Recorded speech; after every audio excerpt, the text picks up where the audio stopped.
That's okay. Keeps the overhead down.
Good morning.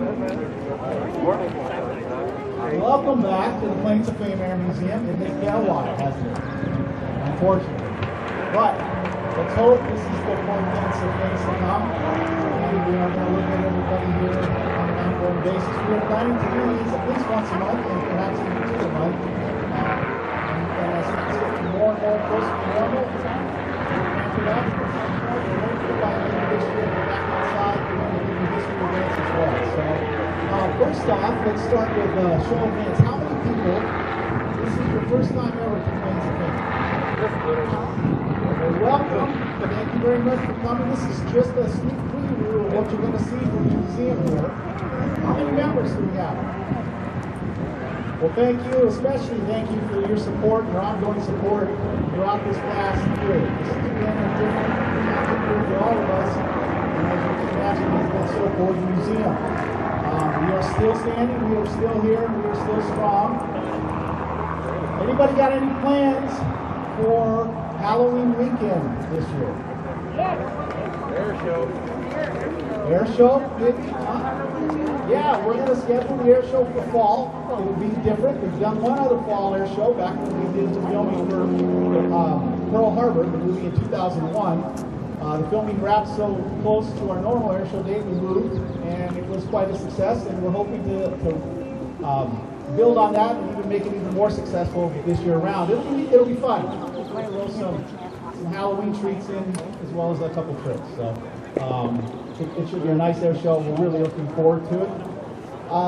Any other things that we want to talk about? We're going to get back to our Kilroy Veterans events coming very soon. I know a lot of people have been anxious about that. The Kilroy event is where we, on the first Tuesday of months, we open up the doors to veterans. They come in. It's coffee and donuts and a chance for them to just kind of unwind with each other. They miss us, we miss them, and so we'll get back to doing those in the coming weeks as well. But more importantly, stay tuned to all the things that we're going to be talking about, what we're going to be doing. We've got a lot of exciting things planned. And now on to today. So, standing behind me is the North American P-51 Mustang variant. Now, this aircraft here was built in July of 1946 in Dallas, Texas. And if anyone remembers their World War II history, the war in Europe ends in May of 1945. And so this aircraft, this was 1946 because 45, July 45. So it's too late for the war, so it goes into storage in Dallas and goes into storage in San Antonio. And it sits there until 1948 when it's pulled out, and it is deployed in Georgia as part of the Strategic Air Command. It then moves its way to 3 different National Guard units, Tennessee, West Virginia, and Vermont. And then it goes on the market. And the museum acquired it in 1957. This is the longest held, privately owned P-51 in the world.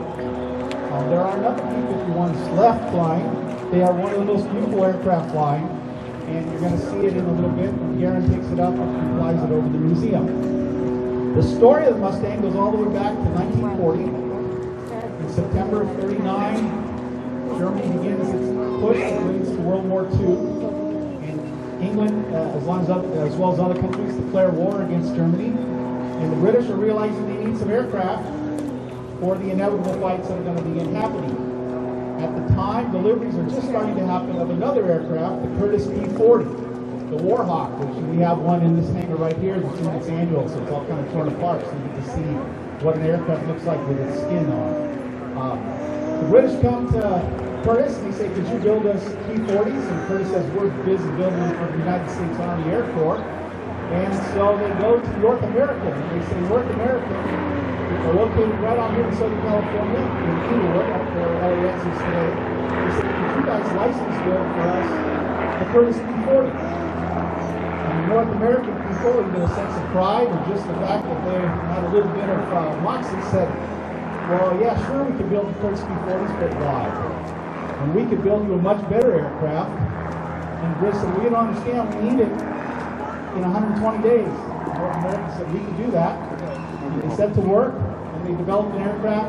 It took them just a little longer than 120 days because there were some delays with the Allison engine. But they finally got the aircraft, the prototype built. The British loved it. They showed it to the Americans. The Americans said, not really our stuff. But it went on and became ultimately several names, Mustang 1, Mustang 2, Mustang 3. But when the Americans finally adopted it, they named it Mustang P-51A. And we have one of the only flying P-51As in that hangar right next to that Curtiss P-40.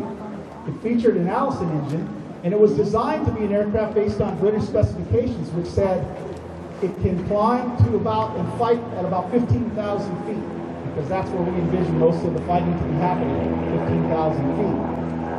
And it only had 4 machine guns on it, because at the time that was about all the weight that that engine could handle. And that's what the P-51A was built to do, and that's what it did. The only problem is by the time it starts to enter combat, guess what? Combat has moved up to 25,000, 30,000 feet. And the P-51A with that Allison engine couldn't quite do it. But it was a good design. The guys at North American prided themselves on the design of the Mustang. It used something called laminar flow wings, and you can see an example of it here on the side. So the laminar flow, if you notice, if I cut a line straight through the wing, it'd be almost the same on the top as it is on the bottom. And what that does is as air passes over this wing, both above and below, it delays the act of turbulence, which creates drag, which slows an aircraft down. And it was streamlined. Its fuselage is actually laminar flow as well. So it is extremely fast. And the only problem was it just couldn't climb to those high altitudes. So someone in England actually said, well, we have this Rolls-Royce Merlin engine. We use it in our Hurricanes and our Spitfires. Let's see if we could fit one of those P-51's full fuselage. And lo and behold, they did. And lo and behold, when we took it up, it was 50 miles an hour faster, and it could go all the way up to 30,000 feet. So they kept working on it. Now the Americans were really interested, so they started placing orders. So much so that North America said, we can't build all of these in our Inglewood facility. So they opened up another facility in Dallas. And so this aircraft behind me, as well as 9,000 others, were built in Dallas. There were a total of almost 15,000 Mustangs built throughout World War II. And today there's close to 50 to 60 of them still flying. So it's still a popular aircraft. Anyone ever been to the Reno Air Races? You have, you'll see supercharged Mustangs, and we have 2 of them also in that hangar over there. We have Strega and we have Voodoo. And Voodoo has the distinction today of being the fastest piston-engine aircraft in the world. It set the record back 2 years ago with Stephen Hinton at the controls. So the Mustang is still a very popular aircraft. A lot of people consider the Mustang their favorite aircraft. Anybody in this group here, Mustang fans? Okay, so I'm of course here. Anyway, so when it hit the combat zone, it was really a success. At the time, we are launching our bombers, B-17s and B-24s from England. We're using England as a base of operations. We're flying all the way to Germany. But the P-38 and the P-47s, which we were using to escort those bombers, make it all the way to Germany and back. But the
like, so cute. And all of a sudden I go, ah! He goes, no, he'll be fine.